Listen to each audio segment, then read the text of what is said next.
Pakistan under 19 की team नीज तो नाबूद कर देती है न्यूजीलैंड को। 58 पे न्यूजीलैंड का एक खिलाड़ी आउट था, 110 पर पूरी टीम को चलता कर दिया समीर मिन्हास। क्या खिलाड़ी, आई मीन जिस तरह से वो शॉट्स खेलते हैं, जिस तरह की अटैकिंग क्रिकेट खेलते हैं, जब आते हैं वनडे फॉर्मेट में तो टी20 की तरह खेलते हैं, टी20 में आते हैं तो और कद बढ़ जाता है। 76 रन की वो नाबाद बारी, उसकी बात करेंगे। नाकाबिल शिकस्त रहे यानी नॉट आउट रहे।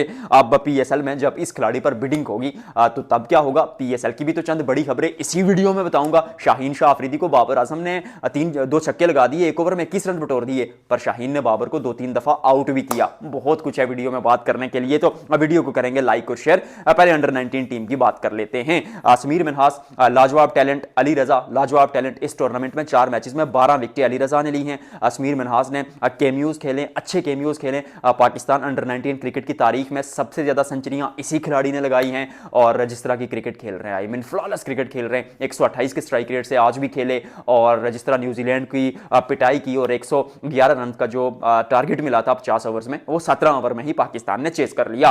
मोहम्मद सुबहान की अगर बात की जाए तो उन्होंने 6 ओवर में, माफ कीजिएगा 6.3 ओवर्स में 11 रन देकर 4 खिलाड़ियों को आउट किया। मोमिन कमर भी अच्छी गेंदबाजी कर रहे हैं। उसके अलावा अगर देखा जाए तो सयाम अच्छी गेंदबाजी कर रहे हैं। फरहान यूसुफ लाजवाब क्या कहते हैं, बल्लेबाजी भी करते हुए, गेंदबाजी भी करते हुए पाकिस्तान के जो अंडर 19 स्टार्स हैं, इनके लिए एक यहां पर एक बात कहूंगा कि वक्त से पहले स्टार नहीं बनना और इन खिलाड़ियों को वक्त से पहले पाकिस्तान टीम में भी नहीं लाना। इनको बहुत अच्छे लड़के हैं, बहुत टैलेंटेड लड़के हैं। मैं तो ख्वाजा नाफी और माज सदाकत के लिए भी यही कहता था, लोगों ने नहीं सुना।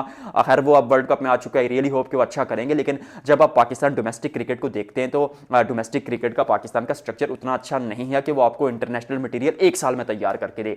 इन खिलाड़ियों को कम से कम 2 से 3 साल डोमेस्टिक क्रिकेट खेलने दे, मुख्तलिफ कंडीशंस में, लाहौर, कराची, रावलपिंडी, और पाकिस्तान ए के टूर्स के साथ ऑस्ट्रेलिया, न्यूजीलैंड, इंग्लैंड, जहां पर भी आप बेच सकते हैं वहां बेचिए, खिलाड़ी तैयार कीजिए। पीएसएल में बेतहाशा पैसे लगा दीजिए, 2 करोड़ में पिक कर लीजिए अली रजा को, समीर मिन्हास को। वहां पर इन खिलाड़ियों को पॉलिश करके पाकिस्तान टीम में लाइए। वक्त से पहले स्टार नहीं बनाना। हमने बहुत टैलेंट इसी तरह से जाया किया है, हमाद आजम से लेकर उमर बिन यूसुफ तक, इवन हैदर अली को भी देख लें। मुझे तो डर है कि माज सदाकत और ख्वाजा नाफे के साथ भी ऐसा होगा। आई रियली होप कि मैं गलत साबित हूं यहां पर। माज सदाकत और ख्वाजा नाफे अच्छा करें, लेकिन खिलाड़ियों को तैयार करके लाना चाहिए, ऐसा मुझे लगता है। आपको क्या लगता है? बाबर आजम के बारे में ना एक मुझे बड़ा एक मजे का मीम दिखा, हालांकि मैं इससे एग्री नहीं करता। I love Babar Azam, world class player है। आई रियली होप कि वो परफॉर्म भी करेंगे। लेकिन लोग कहते हैं कि पहले हम सेलिब्रेट करते थे बाबर आजम को कि भाई ऑस्ट्रेलिया के खिलाफ आते हैं, बाबर आजम 100 बनाते हैं, 100% जो है वो गेंद बैट पे लगती है। न्यूजीलैंड के खिलाफ 2019 वर्ल्ड कप में 100 बनाते हैं, पीपल सेलिब्रेट बाबर आजम।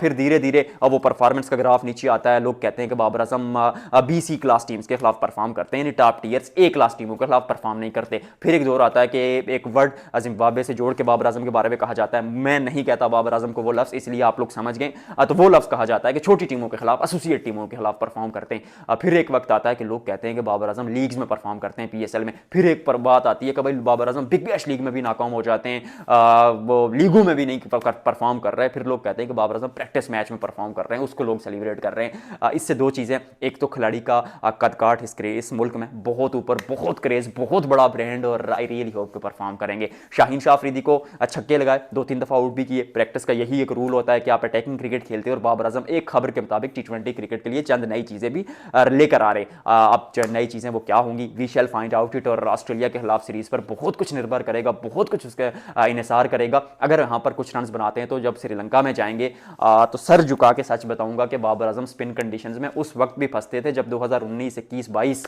उस वक्त बाबर आजम अपनी पीक पर थे, फिर भी स्पिन के खिलाफ फंसते थे।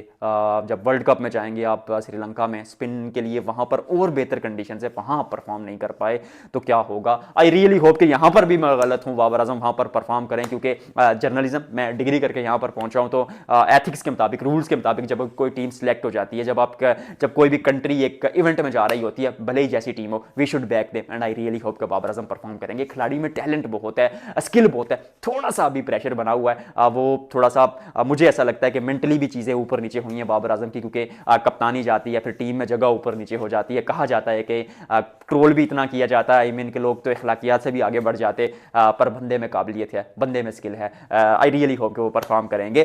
शाहीन शाह अफरीदी इंजरी से वापस आए और गेंदबाजी अच्छी कर रहे हैं, ठीक ठाक कर रहे हैं। रिदम में वापस आने में शायद 2-3 मुकाबले लगे, तो we should back Shaheen as well, और we should keep him aside, थोड़ा सा साइड पर रखकर उनको चलना पड़ेगा।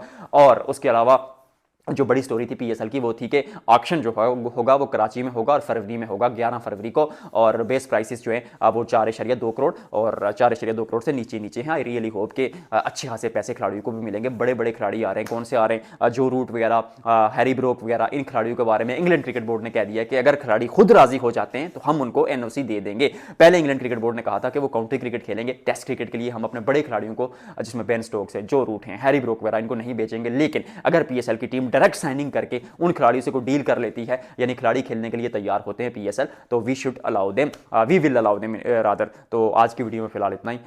मतलब आप लोगों ने क्या करना है अब बताने की जरूरत तो है नहीं ना, बस दो चीजें करनी है, लाइक और शेयर करना, वो तो आपको पता है, यह बताना है कि भाई का आज का कोट कैसा है।